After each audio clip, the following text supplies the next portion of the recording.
Hello everyone, आज का हमारा जो टॉपिक रहेगा वो है सेट्स।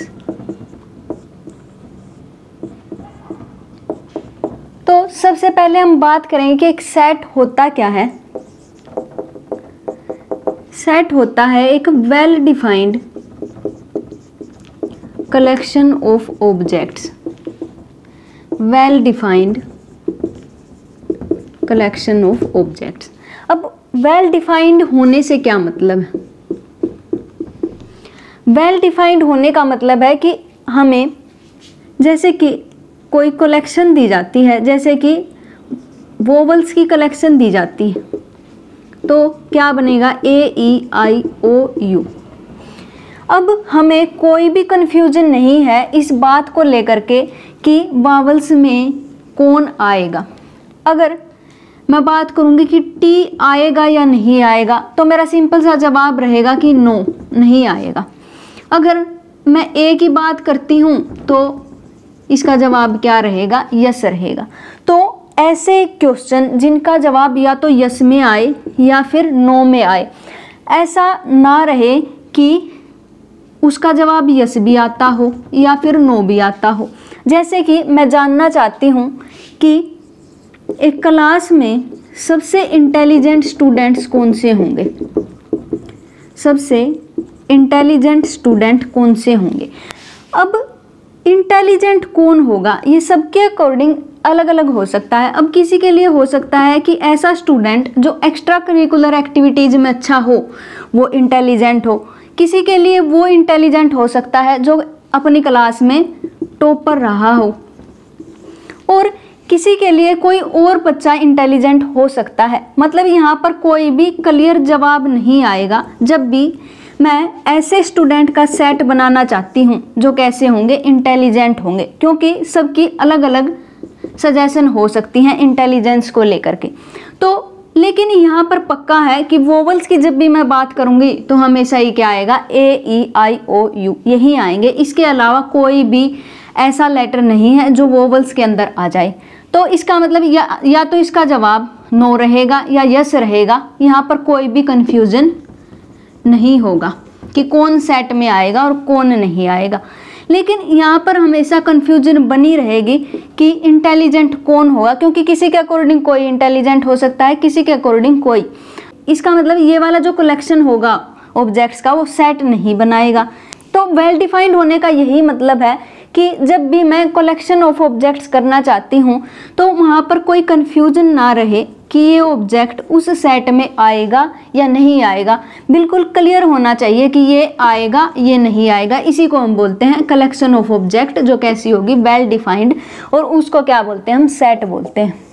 अब बात आती है कि एक सेट को रिप्रेजेंट कैसे किया जाता है। सेट को हमेशा रिप्रेजेंट करते हैं कैपिटल लेटर्स में। कुछ भी ले सकते हैं हम, ए बी सी डी, जो भी मर्जी। और इसके जो एलिमेंट्स होते हैं, या फिर ऑब्जेक्ट्स भी बोल सकती हूँ या फिर मेंबर्स भी बोल सकती हूँ, उनको लिखते हैं हम स्मॉल लेटर्स में। और सेट को रिप्रेजेंट करने के दो तरीके होते हैं। पहला होता है हमारे पास सेट बिल्डर फॉर्म, और दूसरा होता है हमारे पास रोस्टर फॉर्म।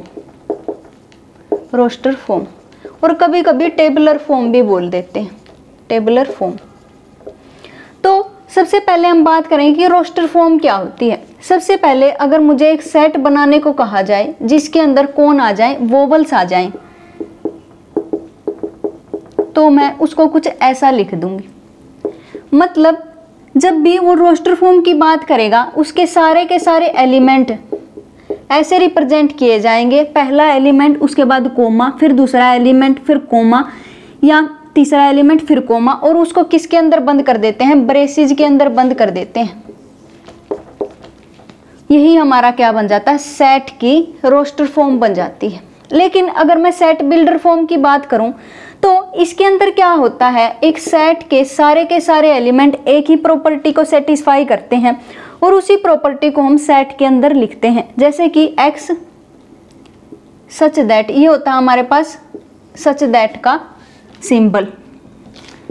कोलन्स कोलन्स क्या होते हैं, सच दैट का सिंबल होते हैं, x such that x is a vowel. तो ये होते हैं हमारे पास सेट बिल्डर फॉर्म। एक और चीज होती है कि जब भी कोई भी एलिमेंट सेट के अंदर होता है तो उसको एक नोटेशन से दिखाते हैं। जैसे कि हमारे पास ए है, ये इस सेट का एलिमेंट है, तो अगर ये इस सेट में होगा तो कैसे रिप्रेजेंट करेंगे, ए बिलोंग्स टू ए। ये जो सिंबल होता है ये होता है बिलोंग्स टू। और अगर ऐसा हो ए डज नॉट बिलोंग टू ए, इसका मतलब है कि ए इस सेट के अंदर नहीं जाएगा। और बहुत सारे तरीके के सेट होते हैं। सबसे पहला होता है हमारे पास एम्प्टी सेट, एक ऐसा सेट जिसके अंदर कोई भी एलिमेंट नहीं आएगा, उसको हम बोलते हैं एम्प्टी सेट। और एम्प्टी सेट को रिप्रेजेंट करते हैं इस लेटर से जिसका नाम होता है फाई।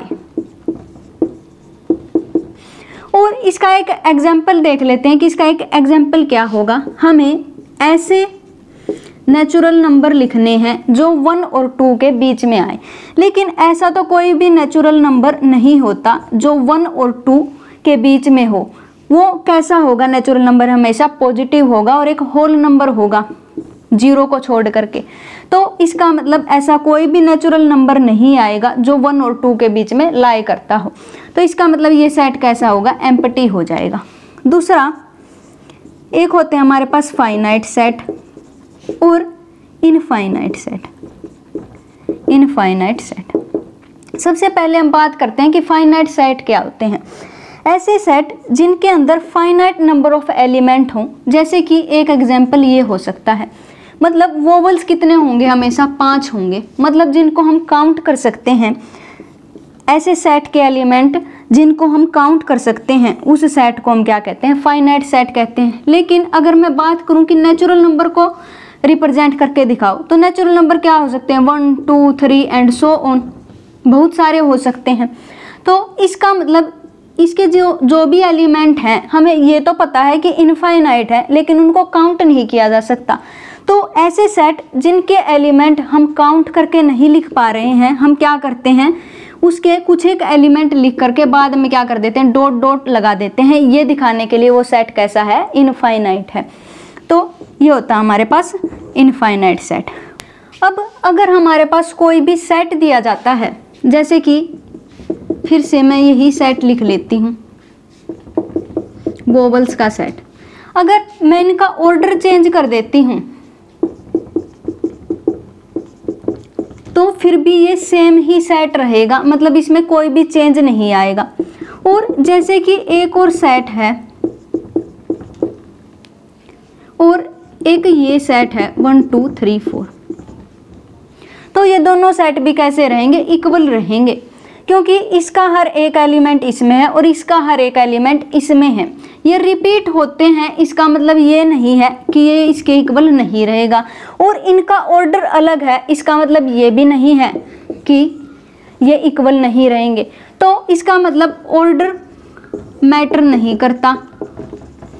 और रिपीट कर जाते हैं अगर एलिमेंट, तो उनको एक ही बार काउंट करते हैं। ऐसे 2 सेट भी इक्वल हो सकते हैं जिसमें एक सेट में तो रिपीट करके एलिमेंट लिखे हों और दूसरे सेट में बिना रिपीट किए हुए एलिमेंट लिखे हों। तो ऐसे सेट्स को हम क्या कहते हैं, इक्वल सेट्स कहते हैं। जब एक सेट का हर एलिमेंट दूसरे में हो और दूसरे सेट का हर एलिमेंट पहले सेट में हो, तो ऐसे सेट्स को क्या बोलते हैं, इक्वल सेट्स बोलते हैं। तो यही थी हमारी आज की वीडियो, जिसमें हमने सेट्स के बारे में बात की, उनको कैसे कैसे रिप्रेजेंट किया जा सकता है। 2 फॉर्म थी, एक तो सेट बिल्डर फॉर्म और दूसरी थी रोस्टर फॉर्म। और फिर हमने पढ़ा कि कितने तरीके के सेट होते हैं, empty set, finite set, infinite set और इक्वल सेट। इससे नेक्स्ट वीडियो में हम सबसेट्स के बारे में पढ़ेंगे। तब तक के लिए stay connected, have a nice day, thank you.